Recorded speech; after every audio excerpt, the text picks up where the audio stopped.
What is up, YouTube? Welcome to another video. So, how to sell on Amazon in 2024? Is Amazon FBA dead in 2024? I get asked that question so frequently. Is it still viable? Well, I'm selling products on Amazon and I'm launching a brand new product this year. And hundreds of my students are selling on Amazon, but it still begs the question, is it possible for a complete beginner? So I want to walk you through in this video how exactly I would approach selling on Amazon in 2024, but also answer that burning question, is Amazon FBA dead? Hope you guys enjoyed the video. Get a pen and paper, sit back, relax, and I hope you find this useful. See you in the next one.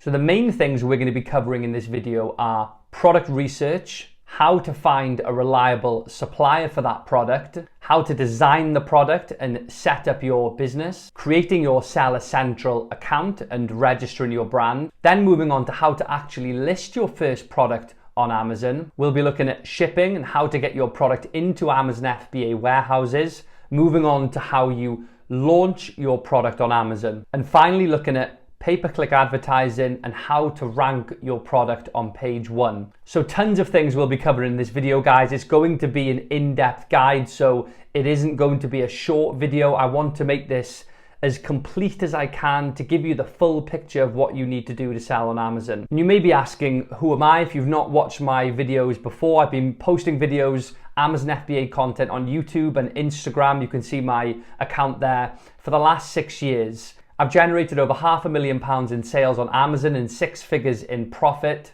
And through my Elite Academy, I've mentored over 1,000 students, helping people build brands and launch products on Amazon. Now, collectively, through those students, we have generated over £25 million worth of sales, which is quite an achievement, something I'm very proud of. I take a lot of pride in the work that I do with my members, and the proof is in the pudding, essentially, is what I'm trying to say here.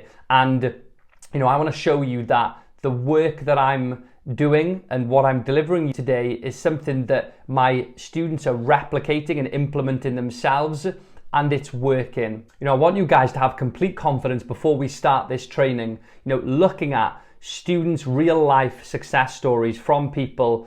We have a 10K members club, which we've got over 100 members who've surpassed £10,000 in sales on Amazon, which is growing by the day. We can see here, huge amount of success through this exact training approach. So you guys can go and have a look at that. I've done lots of interviews with members over the years on my YouTube channel to share with you guys how we've been getting on and the success that we've been having.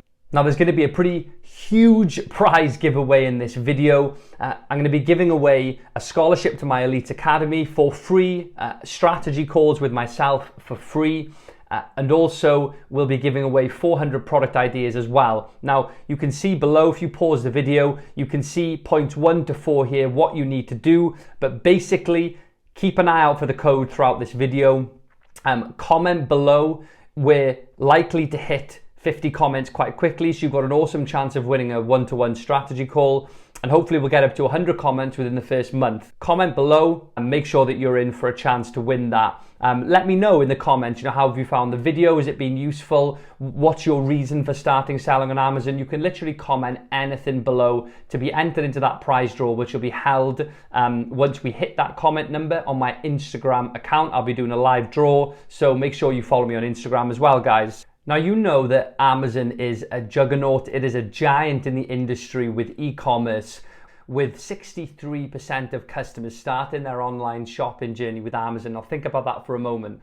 Over half of all online searches for products start on Amazon. Now, Amazon generate over $1.29 billion in sales per day. And obviously, our job as private label sellers is to tap into that huge potential with all of the traffic and sales that they make on a daily basis. In addition to that, around 10% of Amazon sellers exceeded $100,000 in annual sales. Now, over 50% of sellers on Amazon are private label sellers. Now, you guys may not know what private label is at the moment, but we'll be going into that in a bit more depth. But essentially, it's people like you and I. It's not big household brands. It's people who've set up their own businesses. 76% of shoppers on Amazon purchase private label products over big household brand name products. So you can see there that the opportunity to sell private label is huge. One, it may initially think that why would people buy my product? Well, people shop on Amazon based on price and reviews, and essentially if you've got those two things nailed down with a few other things, you can compete with the existing competition on Amazon. Now, one of the reasons that selling on Amazon is so attractive is because of FBA, or fulfillment by Amazon. You'll have heard that term thrown around a lot, and essentially it means that Amazon will fulfill your orders for you, and they will take care of all of the logistical side of the operations behind the scenes. So what that means in real life terms is that you can send your product into fulfillment centers, they'll store your product, they will pick, pack and ship your product once a customer has placed an order, and they can deliver with Prime next day delivery. Now, as well as that, they'll deal with all of your returns. Now, you can see, the appeal there. If you are in a position where you're working a full-time job, or you can't necessarily commit to running a business that is going to take up hours and hours per day of your time from an operational standpoint, then having the opportunity to utilize their fulfillment services is the thing that makes this so attractive. Now, one of the great things about fulfillment by Amazon is because of the semi-passive operation side of things being taken care of by Amazon, you're able to scale the business, add products to your portfolio, and do everything from your laptop, which makes things extremely accessible to lots of different types of people. Now, most people start this with no online e-commerce experience. My students, the vast majority of them did not have any experience setting up an online store or selling on Amazon, but they were willing to learn, they were willing to put the hard work in, educate themselves, and that's what ultimately led them to the success they've had. The biggest problem I've seen over the years, whilst I've been coaching people and speaking to lots of different people, is people are scared of the unknown. They have a fixed mindset, and it's very hard to actually take action. Now, one of the ways that we overcome this hurdle is through education. So the more you learn about the process and the more confidence you gain in understanding how it works, the more likely it is that you're going to move forward and take action. So hopefully this video contributes towards that with you and you see some success. Now, we will be running an FAQ bank throughout this video, so we're going to basically touch on all of these questions at random points through the video. These are the most burning questions people ask, and yeah, you'll see them pop up as we move through the video. But let's get started. So what is private labeling? We mentioned that previously. So you understand what Amazon FBA is, you want to launch a product. There's lots of different business models when you sell on Amazon.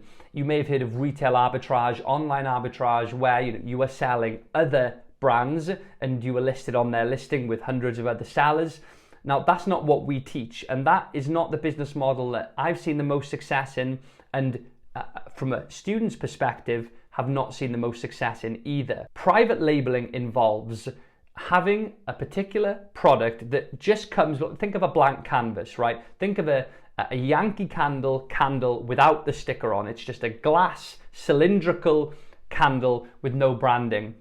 Our job essentially is to create a brand around that product and affix it to the product in question. Now, as I mentioned to you, a huge proportion of shoppers will opt for private label brands over household names, and I'll be demonstrating that to you as we move into the product research section of the video. But essentially, by operating private label opposed to the other business models, we're able to have more control over our profit margins because we are selling on our private listing. It's only us that is selling the product. We're not competing with lots of other people on our listing. Margins are much higher because of that.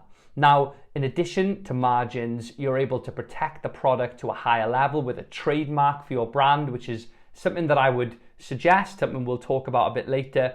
But this helps protect your product. It gives you access to premium features on Amazon as well. So private labeling is my suggestion and something that I would encourage you and invite you to look more into. And just a quick example here, looking at the power of branding. For example, you'll go into a shop, you'd spend £12 on a Yankee candle, but there's no way you'd spend £12 on an unbranded candle that looked exactly the same, identical, just like this coffee cup we're looking at here.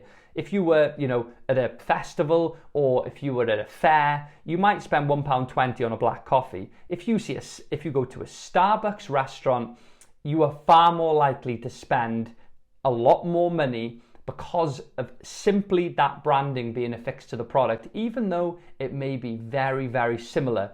And, something that we teach within the Elite Academy is how to really understand the power of branding and how to create a brand that fits in line with the product you're selling and overall will dominate and create a presence within the niche on Amazon. Now, into the first FAQ, what's a realistic startup cost?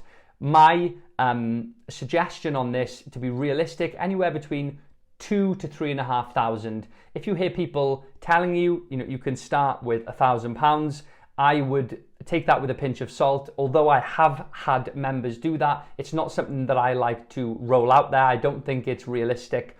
And that should be a good ballpark for you to start and launch your first product, including the product cost, images, all of the background work, and your PPC. So number one out of the topics that I've told you we're going to be working through on this video is product research. Now, product research is time consuming. It is quite daunting, especially at the early stages when you're just beginning to understand how things work. But essentially, you need to have a really good idea of what makes a good product. What are the criteria that we want to satisfy that will increase the chances of that product doing well? But not only that, how do we get ideas to find products that are in line with this particular criteria that we've got? So it's kind of a two-step approach. You've got to have an understanding, a holistic approach, an understanding of both of those things, which we'll be covering now. So I want to firstly go into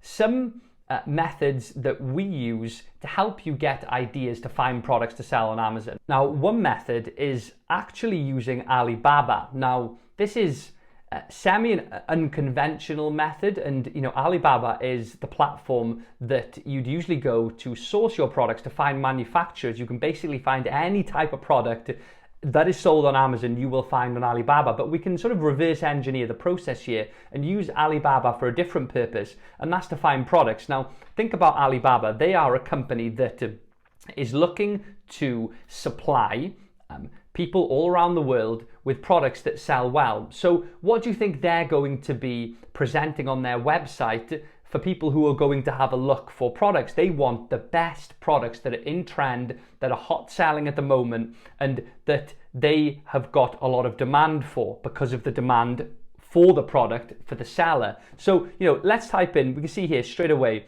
we've got a few different recommendations, but let's just go down and we'll have a look here. We'll go home and garden. So we'll go into the category, we'll click on minimalist. You can see there's lots of different categories you can go into, and we've got some ideas straight away. So if we scroll down, we've got baby beakers, we've got plastic cups there, we've got water bottles, baby beakers again. If we keep going down, we've got cutlery sets. There's lots of different products, tea sets here. Now, does that mean that all these products are viable ideas to sell on Amazon? Absolutely not. But this is the process. What we're beginning to understand here is you've got to start with an idea, right? We've got to start somewhere. We've got to look somewhere in order to analyze that product and see whether or not it is something of interest. Now, if we take a quick look at umbrellas on Amazon, just to see how they're performing. So we can see here are the listings. I have had a look at this previously, and I know the vast majority of these are private label. We can use Helium 10's plugin, which I'll be showing you shortly, something that you're going to be using when you're delving into your product research, but it'll tell you lots of different data points. The one we're focusing on here is the revenue. So this is a great indication of potential. How many sales they do per month in sales, again, fulfilled by Amazon. So this seller is going to be running their business remotely from their laptop, for example, they're not going to be actively involved with the pick, pack, and shipping of the product if they are using fulfillment by Amazon, which it will tell you here as well. Fulfillment, FBA. Any FBA sellers are going to be utilizing that fulfillment network benefit that you get through that program. So as well as using Alibaba to source products and again for product research to get ideas, we can actually use Amazon's best sellers categories. So we can have a look in here.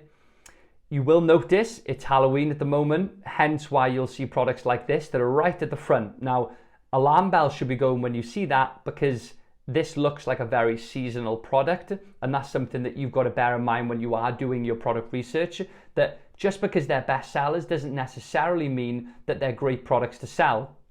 But again, it can help you find some ideas of where to look. Now, again, if we go into baby products, for example, you can have a look at some of the best sellers. You can search for them on Amazon. You can look at products that are related to these products. So it will give you some suggestions for items that are related, or items that are similar to this product. Now, these may not be best sellers, but they may have more opportunity. You'll tend to find best sellers are more specific, so broader terms, but you're able, and again, we'll talk about this later with search terms. I don't want to get too complex at this point, but you may, for example, find a hairbrush being far too competitive with lots of sellers, but you may find a wooden bamboo hairbrush for children as something that's far less competitive with a lot more opportunity and potential, something that you get from ideas. Another great way to get product ideas is literally using Amazon search bar. So just type in anything in the search bar. So if we type in baby, for example, here we can see search terms that are popular, they're high in volume, and they're also ideas. Now, if Amazon is suggesting them, it's likely they're being searched a lot and they're in demand. So we can see here baby wipes, baby monitor, baby bath, baby Halloween costume. That's something that you'd not find at other points in the year. It's because it's being searched for a lot. Baby essentials for newborn. Let's click on that, have a look at some of the products. So we can see here loads of different ideas for products, 2,000 bought in the past month for a nappy caddy organizer. And again, this is where we would use Helium-10 to have a look and analyze these products using the criteria which we're going to talk about later on in this video. So what are some of the criteria when you're using Helium-10 that you need to be familiar with and you need to understand? And what I'm going to do is work through these things in tandem with using Helium-10 and showing you how we make sure that we've ticked these boxes whilst we're doing product research. So the first one is trying to avoid super seasonal products. Now, what we mean by that is products that only will sell well, for example, at Christmas or in the new year, or for example, at Halloween being a perfect relevant one right now. And if we go on to Helium-10, let's boot up X-Ray, which is the software tool that we're going to be using at this point. And again, this enables you to analyze product sales performance in details. Now, it overlays, it's a plugin on your Google Chrome, which you need to install. Very easy to install. Go onto their website, click the button, and it'll load up there.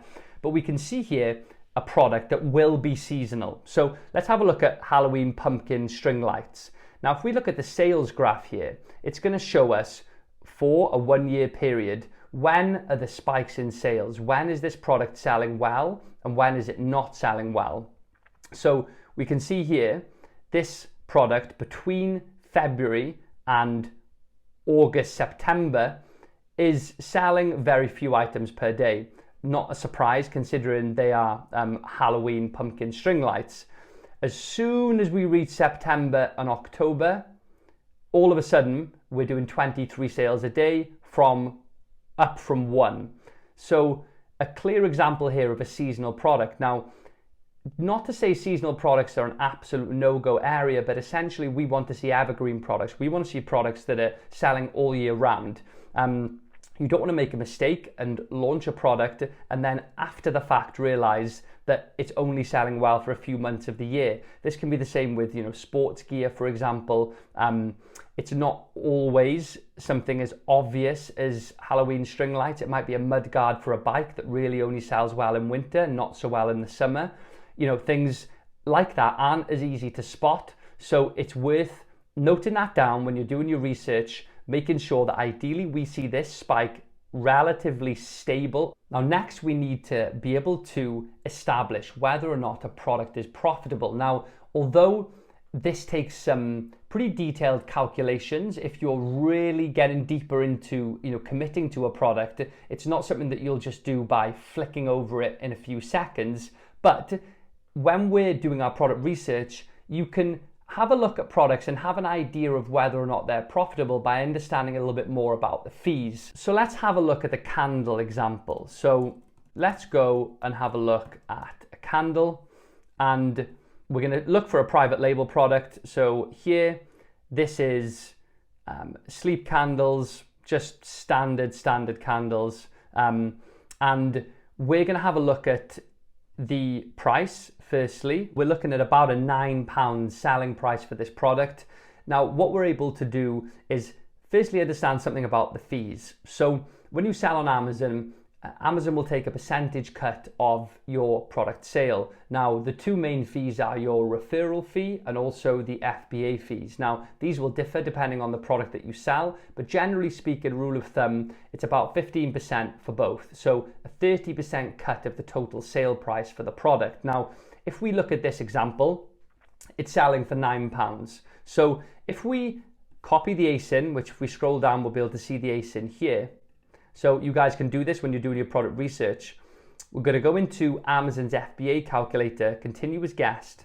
We're going to search for that ASIN, and it's going to give you a breakdown of what the referral fee is and also what the fulfillment fee is. Now, being able to get that information so quickly is helpful because you can jot down what you know your fees will be and deduct them from the sale price. Now, in addition to that, we'll need to consider what the cost of the unit is. So let's go back over to Alibaba and type in small candle. You can see here that literally looks like the same product, and this is not pre-planned. I did not know that was there, but it is the product. So we'll just round this to £1 per unit. We can see between 70 cents and 120. So let's say that the unit cost is £1. Now we're also going to need to consider shipping and VAT. Now we're going to talk about shipping a bit later in the video, but for this example, we're just going to say a £1 fee per product for a product as light as this. So if we include VAT and duty on that, we'll put about £1.30 in. So add that to the pound cost of the product. So we'll put £2.30 in, and we can see this product has got about an 18% net margin, £1.68 net profit, which is quite low, but it is a very low sale price. Now, we've got to consider the volume of sales that this product is doing. When we had a look, we can see it's doing 2,000 sales a month. So 2,000 times £1.89, it's about £4,000 in profit. So although the profit percentage as a proportion of the total amount is quite low, because there's such a high volume in sales, it doesn't actually look too bad. So bear in mind, when you want to calculate your profits, you can use the FBA calculator. It's for free. You don't even need an Amazon account to be able to quickly work out whether things are profitable. This isn't an exact science. You'll need to spend, as I said, a bit more time on this when you are really whittling down the products of interest. So the next one's quite self-explanatory, high sales. We need to make sure that we've got high sales per month for the product in question. Looking at that last Yankee candle, we can see we've got nearly 2,000 units per month, which is considered high sales volume. Anything that sells more than 500 units a month would be considered a high sales volume, in my opinion. So try and look for products that are 500 plus. Anything above 200 or 300, if the product price is a bit higher, is not bad at all. So the next point we need to look at is the competition. So is it too competitive? You'll hear quite often, are you going into a very competitive niche? Now, it doesn't mean you've always got to stay away from competitive niches, because there can be opportunity in there. But generally speaking, we can see here the average review count is 4,000. That's very high. We've got lots of massive sellers in here that are household names as well. And typically speaking, we like to steer away from these niches that are vastly dominated by higher reviews. You like to see a good spread of revenue. Now, good spread of revenue means that you haven't got X amount of huge sellers that are taking the lion's share of all the sales. But you've got a spread of revenue between sort of the top 5 to 8 sellers with lower reviews, and it's spread relatively evenly, which is a good indication that these new listings have penetrated the market and have successfully launched. So competition is something to bear in mind. It's a topical topic to discuss. You'll have lots of different opinions from lots of different people, because if there is a lot of competition, it typically means the demand is higher.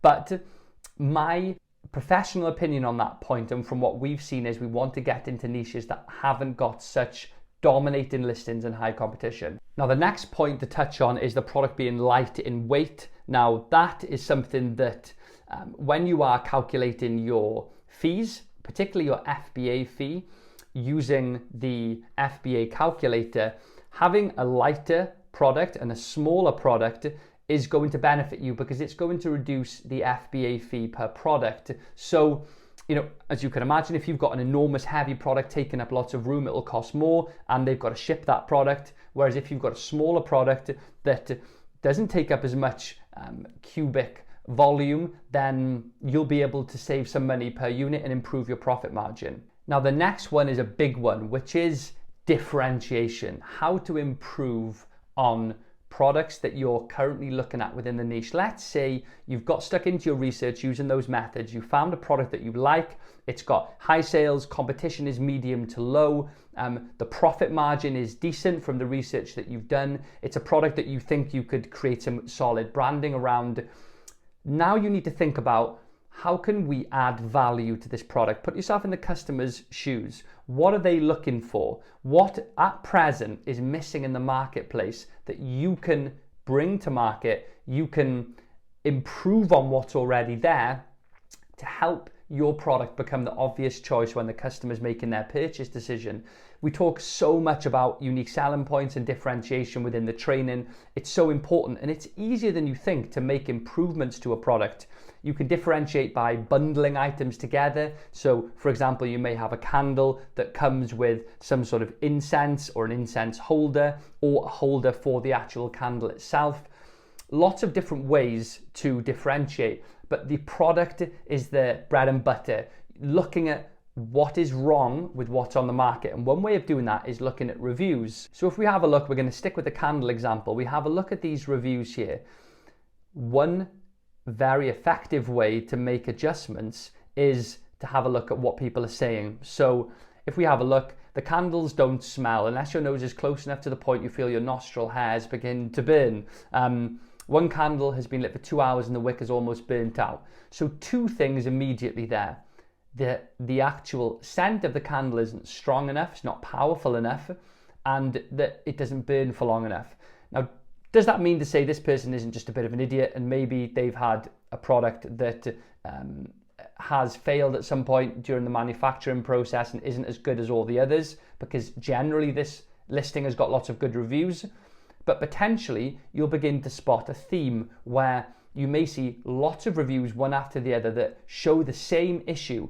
The scented element of the candle is not strong enough, you can't smell it. Now, if you begin to spot these trends through looking at negative reviews, you can reach out to your supplier that you'll be speaking to for the product that you're sourcing and ask them to make these improvements. Not only that, I'd suggest highlighting these in your listing.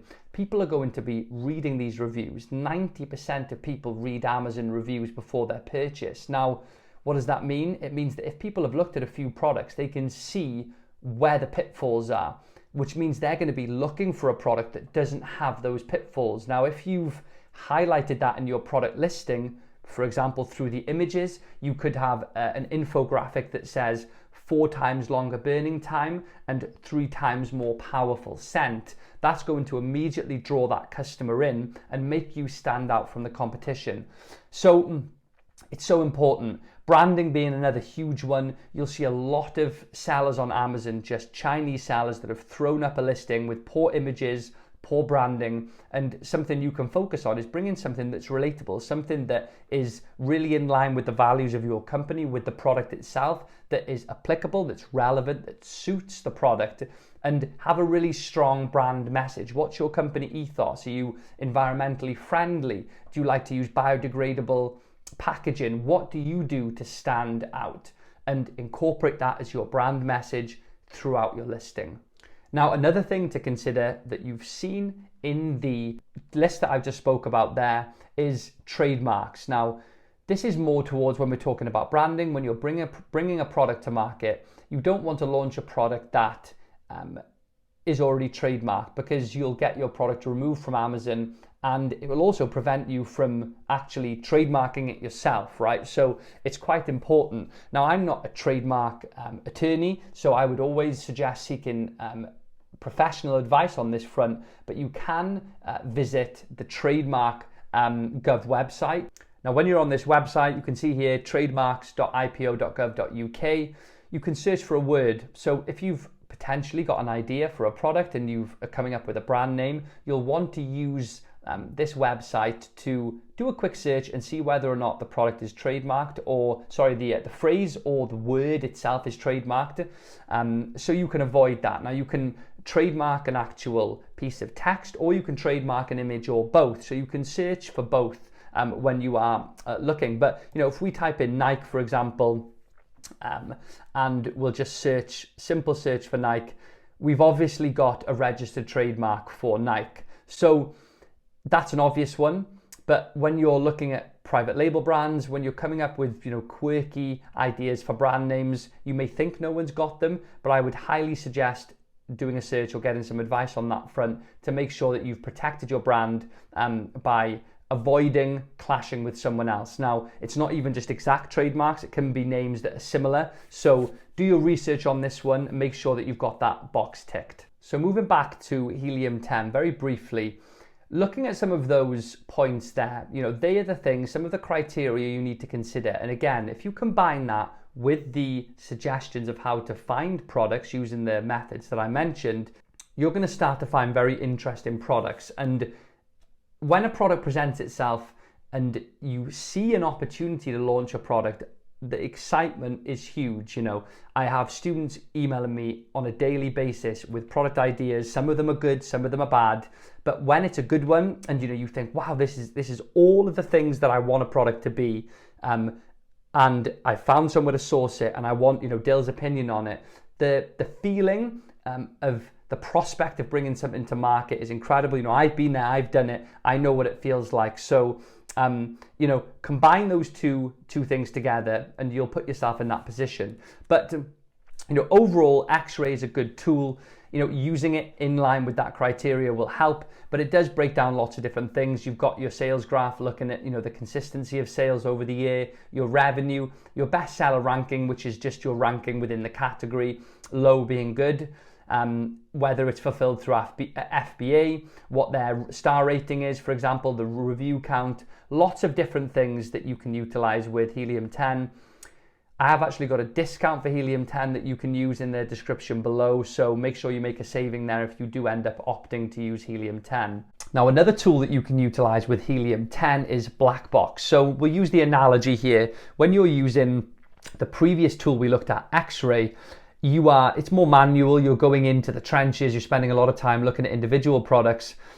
With black box, it's almost like casting out a net, but the net only catches specific type of fish. Think of the fish as your product. So we're able to set parameters, and that helps us narrow down the type of products that we see. Now, if we know what we're looking for from understanding the product criteria and understanding what we're trying to find in products, then we can really harness the power of this tool properly. So make sure you set the marketplace to where you're looking for, .co.uk or .com.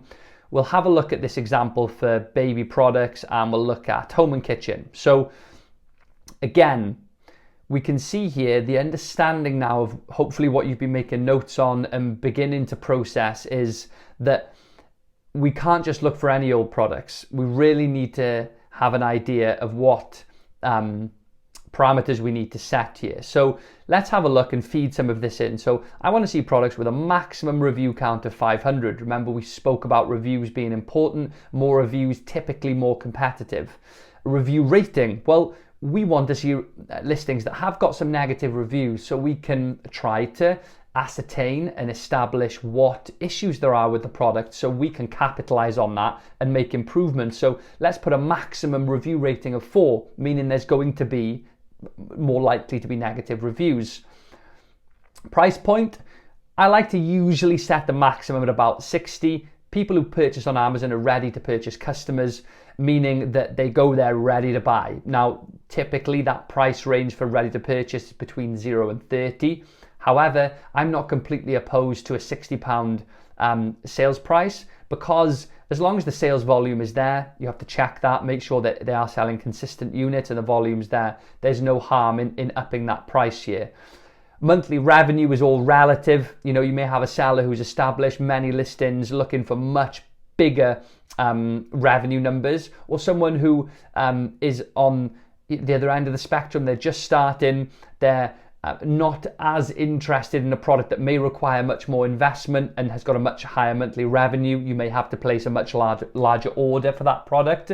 They're much more happy with a more modest figure. So we'll use 3,000 for that. The weight we mentioned, lower weight, lower FBA fee. So we'll put £3 there. All of this contributes towards profit margin. So we'll use those parameters for now, these filters, and we will see what comes up. And the difference is this, it's instant. It does it for you. We've cast that net out and all of a sudden we've got these products that have popped up. So interesting, we mentioned seasonal products, autumn wreaths. Now think about this. What do you think about an autumn wreath? Do you think it's going to sell in the summer, spring and winter? Probably not so well. Something that you may not have thought about. You see this, you think it does £5,000 a month. Great, we're going to launch it. All of a sudden you hit January, no sales. It seems obvious, but when you're getting started, these things aren't as obvious. Let's go down. A candle. I didn't pre-look at this, but we've got a candle here. 8,000 a month in revenue, 4-star rating, £10.79 sale price. So lots of different products. And you know, one of the things we wanted to see here as well was looking at the negative reviews. So the reason we put that in there was for that purpose. So let's have a look at this listing, a seat cover, sofa cover, waterproof sofa covers. Now let's have a look at the reviews for this listing and see what the problem seems to be. Look at the 1-star and 2 stars. Purchased this product for a brand new sofa from Spills and Pets, and the waterproof or water resistance is what made me buy it. One spill and it's leaked straight through. Now, if this product is, you know, advertising as being waterproof, and that's something they're promoting on their listings, which presumably they are, yes, they need to make sure that the product is waterproof. So again, that waterproof element may be something that you'd want to discuss with your prospective supplier about improving upon the product. So, you know, you can see, guys, here, there's so many products that are popping up here, and we've got 20 pages of this. Ideas. Now, what I like to do is feed these ideas from X-Ray and Black Box and put them into a spreadsheet. So we're going to do that now. So what we'll do is we'll copy the ASIN in, and we're going to put that into an Excel spreadsheet. So we're going to put in here potential product ideas for 2024. We'll broaden that out a little bit there, and we'll put the ASIN in here, broaden that out as well. I don't like to just put the ASIN. I'd also put in what the product is, because again, you may build this list out to sort of 20 or 30, at which point you're not going to have a clue what those ASINs are. So we can see here that we've got that. Now, I also like to put the revenue amount in here as well, just so we've got an idea of what the monthly revenue is there. So we'll pop that in. Now, if we have a list here, you can see we're going to have underneath this lots of different ASINs, the type of product, and then the monetary figure next to it for you to revert back to. When you've, for example, gone through a few weeks of product research, you may have 7 or 8 products here, and you begin to compile a pretty detailed list. You can add, and this is what I do, and we've got training on this in the course, just how to lay it out. I would put headings here, column headings, and you can add in the supplier link. So once you start speaking to suppliers on Alibaba, you can put the link in there of who you've been talking to, their contact details, etc. So that's something that I like to do here, just to keep on top of what's going on so you don't get lost, because it is very easy when you're looking at so many products to just forget where you are and what you've been doing. So that would be my my advice there. Now, another tool that I would suggest use of a product research is Magnet. So this tool actually is categorized as a keyword research tool. However, you are able to use it for product research. Now, we spoke earlier about keywords, and you can have a broad search term and you can have a longer tail search term. So for example, that previous product, a blanket, the word blanket would be something that's quite broad, right? It could mean a lot of things. People could be looking for a weighted blanket, a baby blanket, an adult blanket, a red blanket, lots of different things, which means it's much harder to compete for that term because people who are looking for it don't necessarily know what they're looking for. So when you're spending money on advertising, it's harder to rank for those terms because it's not specific enough. So if we type in something, so we'll type in blanket, just like the product we just found, the weighted blanket, and we're going to search for get keywords. Now what this is going to do is provide us with some ideas for longer tail keywords. So we can see here, keyword phrase. So now we've got kids blanket, blanket for kids, boys fleece blanket, children's blankets. Some of them will be completely irrelevant, like Poundland, cable blanket. We can order these in terms of their trend, so what's going up in trend. So a dual electric blanket, probably because we're getting into winter. You can also order them in descending order for search volume, so you can see the things that are searched for the most. So this has got 70,000 searches a month. Heated blanket, 52,000. We can go down, see if we can find. So what we can do here, let's have a look and see if we can make a little change here. So we're going to change the word count to 3. So we want to see at least 3 words here, basically, meaning it's going to be more specific. So electric blanket double, that now has gone from electric blanket to being more specific to a double blanket, which usually means the search volume will go down, but there'll be less competition. You can see competing products here will be less than if we were to just look for purely electric blanket. So Magnet is a good way to take some of the ideas from your Excel spreadsheet, pop them into Magnet, and see if any further ideas stem from the initial one. And again, looking at related products on Amazon as well, I mentioned you're able to search for them directly, and it will tell you what other similar products are purchased at the same time. So guys, these 3 are the sort of the fundamentals, right? Black box, X-ray, and Magnet are 3 really, really useful tools. Understanding how they work.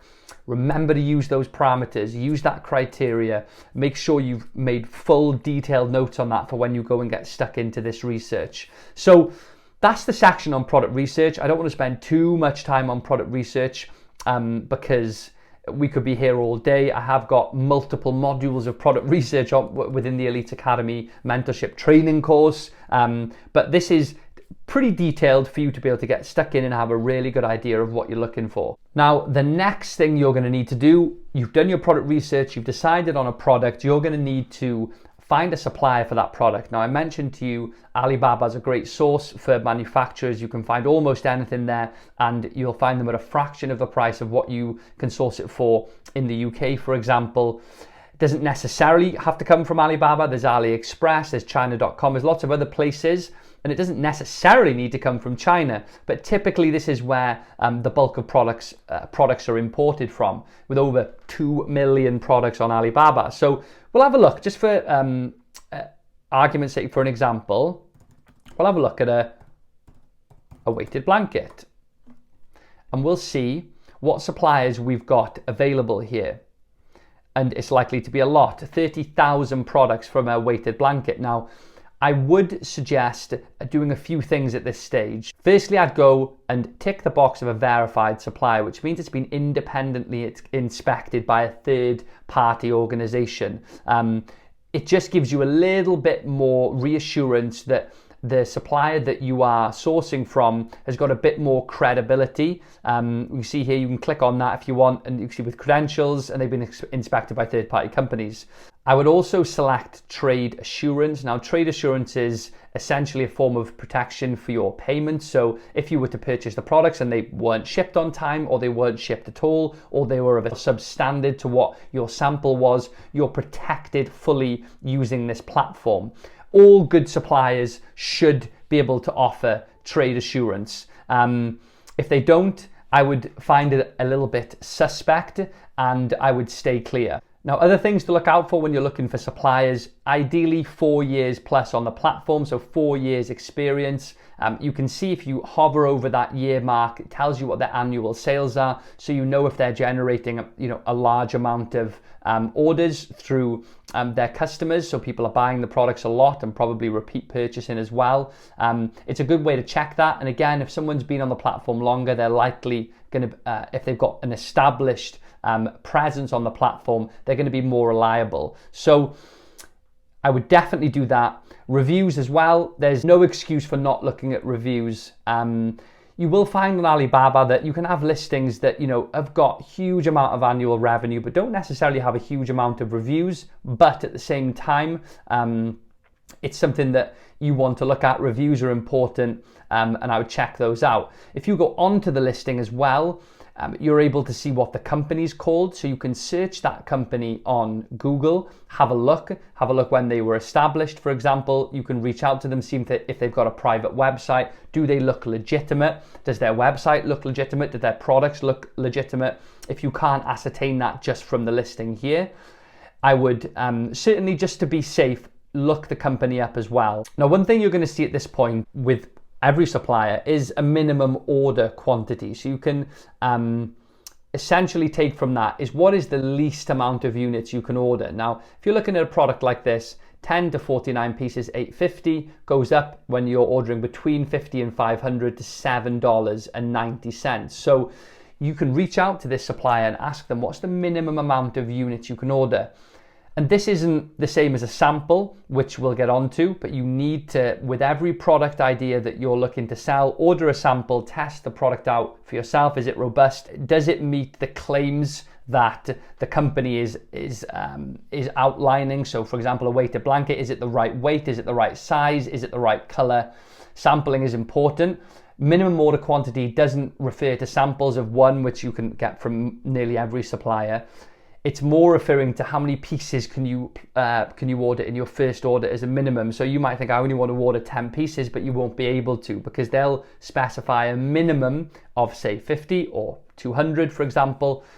What you'll find as well is if you want your brand name on the product, we call this OEM, you will find that the minimum order quantity goes up a little bit. They'll send you generic products with a lower order quantity, so something to bear in mind, because you will want your brand name on the product. So you can literally click contact supplier, chat now, you can reach out to them. I'd suggest adding them on WhatsApp if they have got WhatsApp. Just super quick conversations to be had at different times of the day that may not be as quick as it is on Alibaba. You know what it's like, super quick to send images, videos, and ask lots of questions. Helps you build that rapport with the supplier, which is very, very important. Ultimately, you may be using this supplier for years to come. You want to ensure the best prices. So yeah, definitely ensure that you try and add them on WhatsApp. Now, onto pricing. Pricing is always negotiable.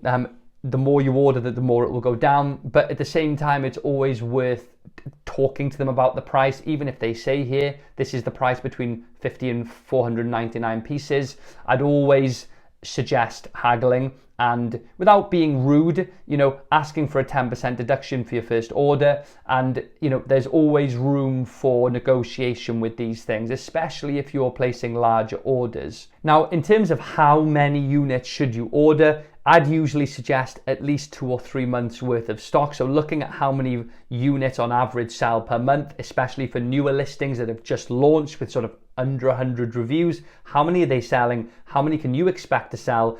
And cater for a few months, because the lead time is likely to be 30 to 50 days. So if you haven't got enough stock to cater for that lead time, you're going to go out of stock. So something to bear in mind. The next point that's super important at this stage, once you've established a supplier, is designing the product and the actual branding of the product. How do you get your brand name done? Now, I personally, I'm a big advocate for outsourcing. When people do things better than you, right? When it's a skilled service like designing a logo, there's no point spending days and days trying to come up with a logo and try and design it yourself on, an application online that isn't very advanced. Pay someone to do it. It's a one-off purchase for something like a logo to be designed, or your brand name and the logo to be designed. So invest in that, because you can reuse it over and over again with this, within that brand. So if we have a look on Fiverr here, you can literally type in brand logo design, and we can have a look here. We're not going to click there. So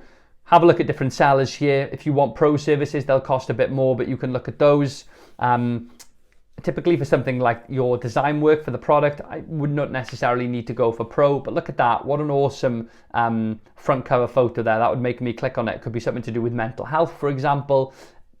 And you can have starting packs to start a logo with 2 revisions for £43. Now, how long would it take you to think about that? Design it, think of the colors, the layout, probably a long time, unless you've got a lot of experience in it. So for something that costs as little as that, do your research on Fiverr, have a look, see what different options there are out there, weigh up your pricing as well. Obviously some are going to be significantly cheaper than others, but outsourcing is important in this game, right? Whether it's to outsource your Amazon advertising, whether or not you invest in a course and a mentor to help you do all of these different things along the way, whether it's your logo design, whether it's your product images for the actual listing itself. You don't want to be doing these yourself, right? If you create substandard branding and imagery, then you'll have substandard results. So yeah, design of the product, you can get that done here. When it comes to actually the design and the colors of your product on Alibaba, that's something you'll need to discuss with the actual manufacturer. So you go in gray, white, or blue. Do you want any modifications to the product? Possibly you want the quilting, stitching a bit narrower to stand out. You might want a different material that's used for the product. All these things need to be discussed and agreed with the supplier prior to placing the order. Now, when you are actually placing the order, always negotiate a 30-70 split. 30-70 meaning a 30% deposit, production begins, 70% 4 weeks later when the units are ready to be shipped. That's something that can save you a bit of money and free up cash flow. Now, the next thing you're going to need to do is set up your business. Now, how you operate is up to you, and it depends on your position and what your preference is, but there are some important things that you need to consider when you're sort of getting to the stage. Now, a lot of people look at, setting up a limited company. Wow, that sounds like such a huge thing. I'm not going to be able to do it. It must be really complicated, but it's not. And a lot of people will look to set up a limited company over running the business, for example, as a sole trader, just purely for tax purposes. You're able to make some pretty big savings if you're generating high amounts of revenue and profit per year, which is the ultimate goal for the business.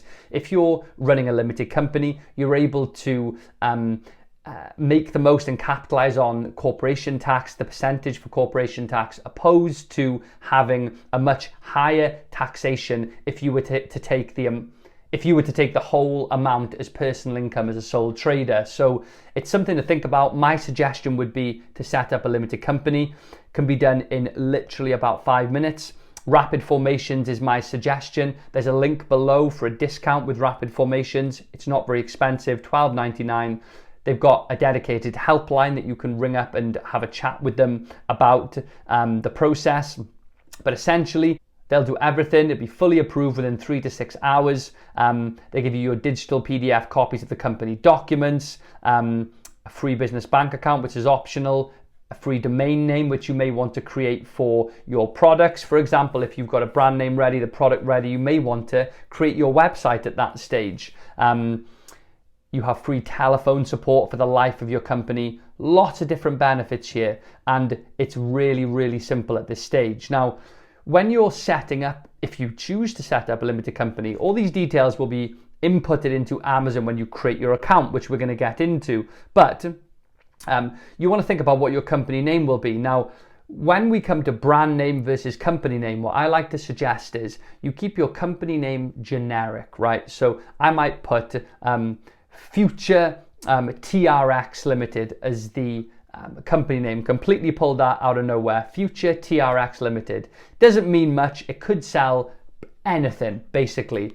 Your brand name, on the other hand, needs to be much more specific to the product, right? So if you were selling socks, Comfy Sock Co. may be the brand name. Now, why you don't want to have your Comfy Sock Co. brand name as your company name is because if you choose to diversify down the line and launch lots of different branded products, if you're selling them under Comfy Sock Co., they may not make any sense. If you wanted to sell pens under Comfy Sock Co. in 8 months' time, it's not fitting, it's not relevant. So keep the company name generic, and in that way, and by doing that, you can have lots of different brand names that can all be very different, but they fit all underneath that generic company name. Now, the next part of this process is very important, and I've seen so many mistakes made at this stage with setting up your Amazon sellers account and it causing pretty massive issues down the line if you were to get things wrong. So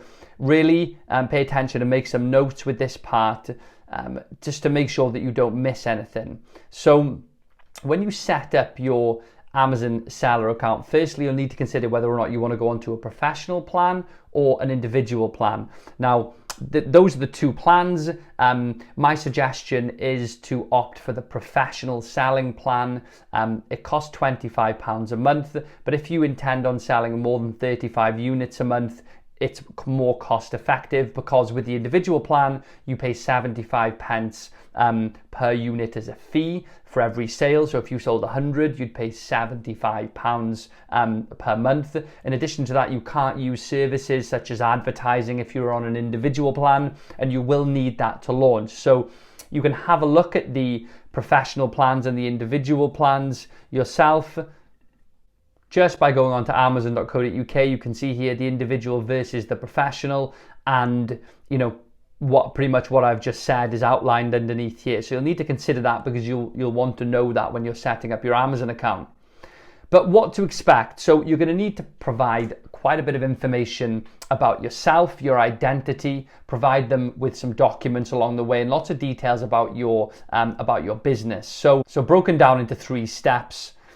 We'll need to collect relevant personal and business information to comply with identification and verification measures, blah, blah, blah. We may require additional information or documents. We'll verify what you've submitted, and then once you're verified, you can get ready to sell. So you'll need to prepare and expect to be able to give them a valid government ID or a passport, driver's license, recent bank account or credit card statement, a chargeable credit card, and your mobile phone number. So firstly, they're going to ask you for your business location and business type. So self-explanatory, your business location is looking at where your primary place of business is, what country, so the United Kingdom, for example, and your business type. Now, we mentioned previously, looking at a limited company would be a privately owned business that you'd choose here. If you were a sole trader, you would click none, I'm an individual. Now, when we go down, you need to put your full name in. Now, this is so important. Any spelling errors on this that will not match up with your passport will cause big issues. If you omit your middle name, it will cause big issues. Make sure that you are exact and you don't make any errors or typos at this point. Again, they'll ask for a number of personal details, your driver's license, for example. So put in your primary contact person information. So if that's you, your first, middle, last name, country of citizenship, country of birth, identity proof, passport is preferable, but driver's license is absolutely fine. What your residential address is, again, make sure that that is accurate, not out of date, not a previous address. It is correct, and they will want to verify that with a text message for the phone number. So make sure you get that right. Billing information. You'll need a valid bank account number, which you will have set up by this point. Really important that your bank account is in the name of the primary contact or business name. So if you set up a company and then your bank account is not in that company name, that you're not going to be able to use that bank account to set up your seller account. So make sure everything is matching. Something to remember here, continuity between them all. Credit card, you'll need to have a credit card number and a valid credit card so they can chargeable method for them to charge for your monthly fee. So when you add your bank account details down here, this is where your payments will come in, which are fortnightly from Amazon. So you want to make sure again that this is accurate. You don't want your money going somewhere that it's not supposed to. They will ask you to verify your bank account as well, which is quite easy. They'll send you an email through to verify. Credit card for the monthly subscription fee, the £25, nice and simple. Now, once that's done, you begin to list your products, which we're going to go into, how to list a product, what you need to consider in the back end of the listing to make sure it's accurate. Now, how to list a product on Amazon. This section of the video is going to be very useful because when you're doing this, it's quite easy to overcomplicate things. They ask for a lot of things. Some of them are not essential, they're not required, but you only need to fill in the things that they actually ask for and the things that are important. Once your account's verified, you go into your Seller Central, which you'll now have access to, and click Add a Product.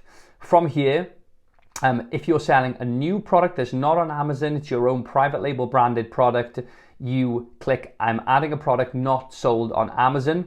Next, it'll ask you what category you're selling in. Make sure you get this right. It needs to be the correct category and subcategory. So, if you are looking at selling baby jumpers, make sure you're going into baby products and then baby clothing and then jumpers to list.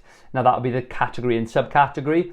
And why is it important to have the right categories? Well, if you're selling a baby product but you've listed in electronics, then when someone goes into their Amazon app on their phone or onto the website and they are searching within the baby products category, they won't find your product if you've listed within electronics. So that's very important. Now, they'll ask for some vital info. When you are considering your options for your title, remember it needs to be specific to the product and it needs to be keyword dense, keyword rich, meaning that, if you're selling a baby jumper, you want to have done quite a significant amount of keyword research using Magnet on Helium 10, having a look at the keywords that have got high search volume, the keywords that are highly relevant to your product, to make sure that your product title contains these keywords, because this is going to help you index ultimately for the product when people search those keywords. If you put the wrong keywords in here, when someone searches for your product, they won't find it. Now, the manufacturer would be you or the manufacturer that you're using, so put in who the manufacturer is. Your brand name, again, we mentioned about trademarks. I'd suggest trademarking your brand name at the earliest possible stage to protect you from hijackers, to give you access to A+ content, features on Amazon. Your brand name goes in here. Now, you may get an error at this stage, error 5665, which basically means they want to approve your brand name. Quite easy, they ask for photos of the product with the brand name affixed to it, which you'll have from your sample that you can send them to get the brand name approved. Manufacturer part number, just make it up, literally create a part number for your product and put it in. You can imagine if you've got a baby jumper, what part number is not really applicable, but put it in there. And the package quantity. Now, it'll also ask for a product ID. This is essentially going to be gained from GS1. They will issue you with a GTIN number, which sounds very complicated, but it's not. It's a single number that is assigned to your product that you use when you create the listing, and it will be forever linked to that product on Amazon. If you're a new seller selling private label, you can apply for what's called a GTIN exemption, which you'll see when you get to this stage. There'll be an option to apply for that, which means you don't need a product ID. Now, with your product, you may have variations. So if you're selling baby jumpers, for example, you may have different sizes or different colors. At this stage, when you're creating your listing, you can add these variations in. Variations are a good way to differentiate, so it may be something that you want to consider when you are launching your product. Now, selecting your fulfillment channel is important. Are you opting for FBM, fulfilled by merchant, which means you've got to pick, pack, ship and store your products? Or are we using FBA? FBA is my suggestion. Utilize what they offer. It'll make the process far smoother and enable you to be more hands-off and not so hands-on with the operational side of things and focusing on growth. Next, you get to uploading your product images. Now, product images are very, very important. Again, I would use a freelancer on Fiverr to create your product images. You can often have some very high resolution, high quality infographics, creative shots, images for your listing. Don't cut corners with your images. Try and take them on your iPhone. It's not worth it. They are one of three main things that customers will look at: reviews, price, and images. So make sure you've got this right. You'll find lots of freelancers who can offer a good service for a cheap price. Your supplier may also be able to give you some HD stock images, which you can send to a freelancer on Fiverr to save even more money. Now, when it comes to the product description, this is where you are able to showcase your product. So what are the features and details? How are you going to describe the product? Go and have a look at your competition. Use them for inspiration. Don't copy what they've done, but have a look at the way they've laid it out. Have a look at the key features of the product. If a lot of them are similar to yours, reword them. Make sure that they are keyword dense and keyword rich, meaning all of the keywords that are applicable for your product. If you're selling a baby jumper, all the words that have got high search volume, that are highly relevant, are peppered throughout this product description without it sounding too wordy, I should say. Make sure that it's keyword dense, because again, that's going to help you index when people are searching for you on Amazon. Now, on the back end, you're going to have an opportunity to use these keywords from your keyword research to put into the search terms section of the listing. Now, again, it helps with ranking, it helps with visibility, it helps with indexing you within the search terms. So make sure, again, you've used Magnet, done your proper keyword research to find highly relevant, highly searched for terms, and put them in the back end of your listing to help with your ranking. Now, when it comes to shipping, you are going to have a few options, but the main two are opting to ship by air or by sea. Sea typically takes 25 to 40 days, whereas air freight can be as little as 10 days. Now, that is reflected in the price. Air freight is considerably more than sea freight, so you'll want to explore those options. But let me save you a lot of time and energy with your shipping. Find a good freight forwarder. A freight forwarder essentially acts as an agent between you and your supplier. They deal with picking the goods up, bringing them over to your designated fulfillment center. They deal with all the paperwork. They will tell you exactly how much VAT and duty you've got to pay coming into the country, the figure, and they make it a seamless process. I've got lots of recommendations for freight forwarders, so if you're interested, comment below. I can give some details of some freight forwarders who offer competitive prices, usually a lot better than what your supplier offers. Now, I usually opt for X Works with my shipping. So my freight forwarder essentially contacts my supplier. The supplier makes the goods readily available in a specific location, a warehouse in China, and my freight forwarder picks them up, brings them over here. So you don't pay anything to the supplier directly for shipping. I go directly to my freight forwarder. There are lots of options for shipping. You may opt to ship with your supplier on a DDU or DDP basis, which means delivery duty paid or delivery duty unpaid. Both essentially end up the same way. You pay the same amount, but with DDU, you will pay your import VAT and duty. With DDP, the supplier will pre-charge you for it and you pay them for that when you place the order for the goods.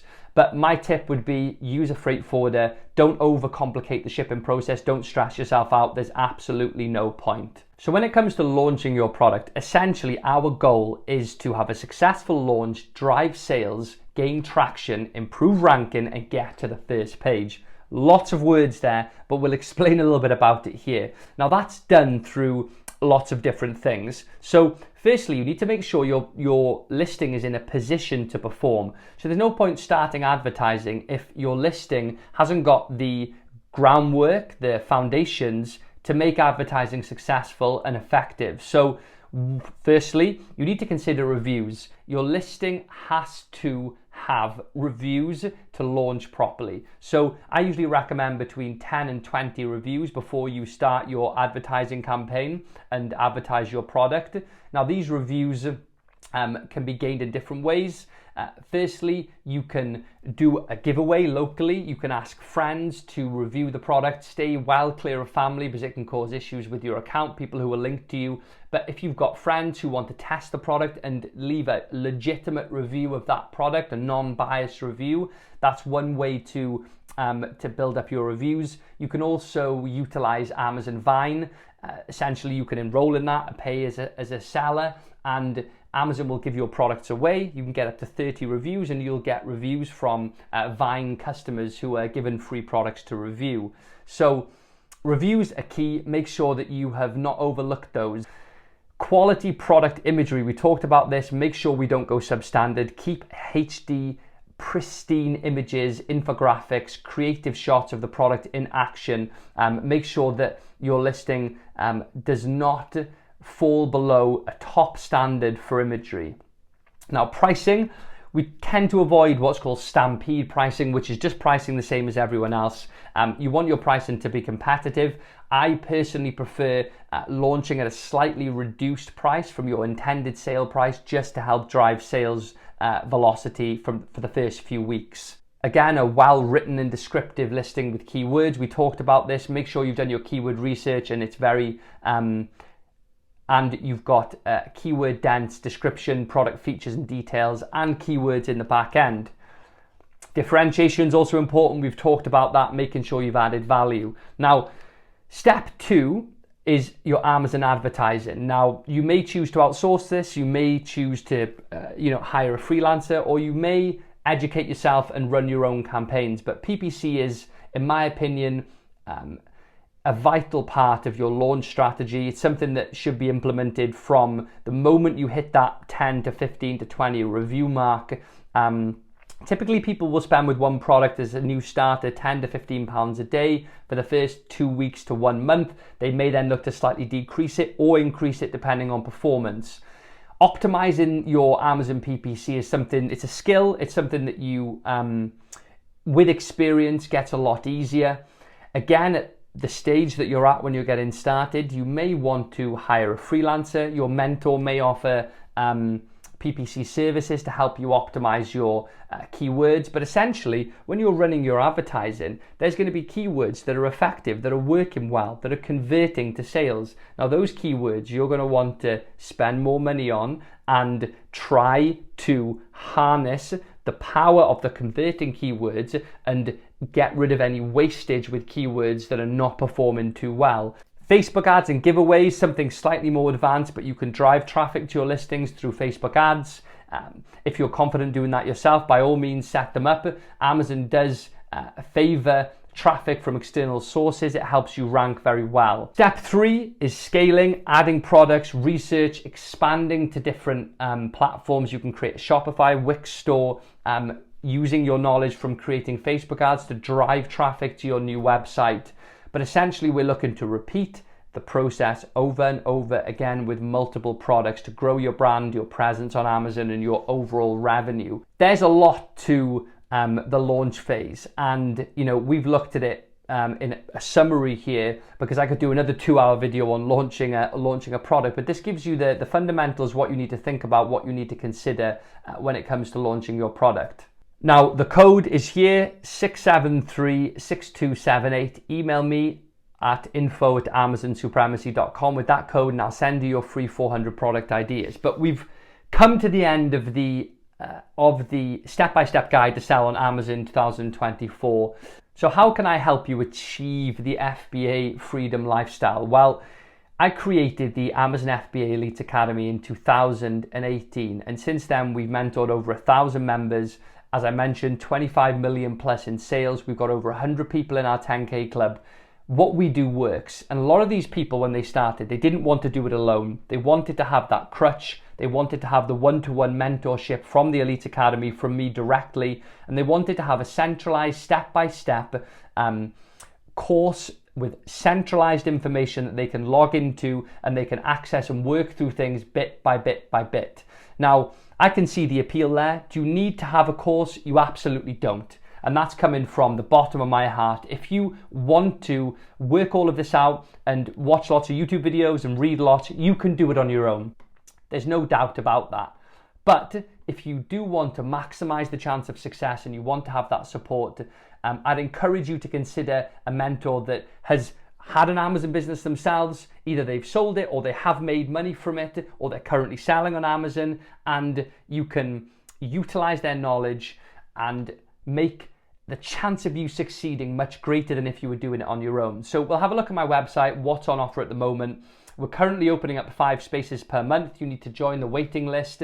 You can then, once you join the waiting list, I'll reach out to you and we can discuss whether or not we're a good fit or not. So looking at my website, again, fbasuperseller.com. You can see here you can join the waiting list. At the moment, we've got 2 spaces left this month. You've got to register your interest there. We don't spam you.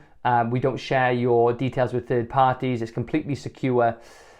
Again, what's important when you are choosing a mentor is you need to know that they've sold on Amazon themselves and they have made profit from Amazon. As I mentioned, I've generated over £500,000 in sales and 6 figures in profit through Amazon FBA. As well as that, you want a mentor who has got a proven track record with their students, right? It's all good and well to be selling great on Amazon, but if you're not good at teaching and you haven't got good content, you're not going to have good results from members. So ask your mentor, how many students have they got? Can they share, a significant amount of students that have demonstrated good performance and good results on Amazon? That's something that is really, really important. But with the Elite Academy, you have access to the full training, which is over 15 modules of course content, which you can see at the bottom here. 14 modules, plus you have an extra module once you're enrolled from me, which is what you get when you complete the course. All of the information here about what's in each module, so business setup, implementation, business options, finances, 2 modules on product research. You can see here we've got a very in-depth 2 sections on product research. I won't talk about these for too long. You can go and have a look at them yourself. Reach out to me if you're interested, but the value there, guys, is crazy. The amount of time and effort I put into the training over the years, we're talking months and months and months of course creation content, refining the content, updating the content, providing the mentorship.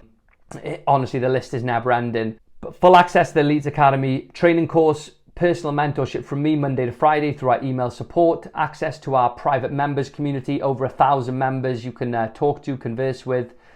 You have access to our profit calculator, supplier scripts, teaching you how to calculate profits, using my own methods, how to reach out to suppliers, and templates of how to do that. Access to our accelerator program to speed up the process along the way on a 7-week program. And 50% off your Helium 10 subscription, which is a £50 savings. So have a look at the website, guys. It sells itself. We've got so many results from members. It's crazy. So many student testimonials. Other people just don't have this level of feedback. All of these are direct reviews of the Elite Academy, of my mentorship from members, singing my praise and the course's praise.